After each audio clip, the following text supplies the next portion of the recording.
అయితే ఎన్ని రకాలుగా ఈ మానసిక వేధింపులు కావచ్చు, లేకపోతే గృహహింస ఎన్ని రకాలుగా పడుతూ ఉంటారండి. నేను కొన్ని పాయింట్స్‌గా చెప్పే ప్రయత్నం చేస్తాను. అందులో మొట్టమొదటిది ఫిజికల్‌గా ఉన్నటువంటి హింస అండి. ఇది బయటికి కనిపిస్తుంది. శారీరకంగా ఒక భర్త పెడుతున్నటువంటి శారీరక హింస.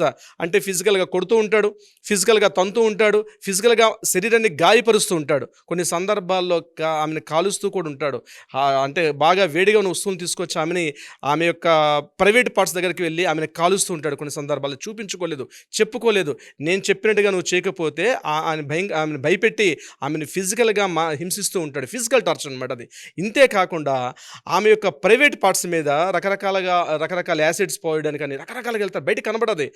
ఆ బాధ ఆమె మాత్రం అనిపిస్తుంటుంది. సున్నితంగా ఉన్నటువంటి ఆవిడ ఏదైతే ప్రైవేట్ పార్ట్స్ మీద ఆడు అటాక్ చేస్తూ ఉంటాడు. మళ్ళీ బహిరంగ ఓపెన్‌గా ఉన్నటువంటి స్కిన్స్‌లో ఎక్కడ కూడా టచ్ చేయండి. చూడడానికి బావుంటుంది. కానీ ఆవిడ అర్ధరాత్రి పూట పడే నరకం చూస్తే భయంకరంగా ఉంటుంది నాగరాజు గారు.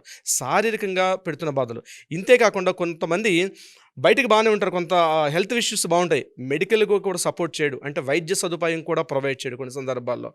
ఇన్ని రకాలుగా శారీరకంగా బాధ పెడుతుంటాడు. ఇదొక టైప్ ఆఫ్ గృహహింస వస్తుంది.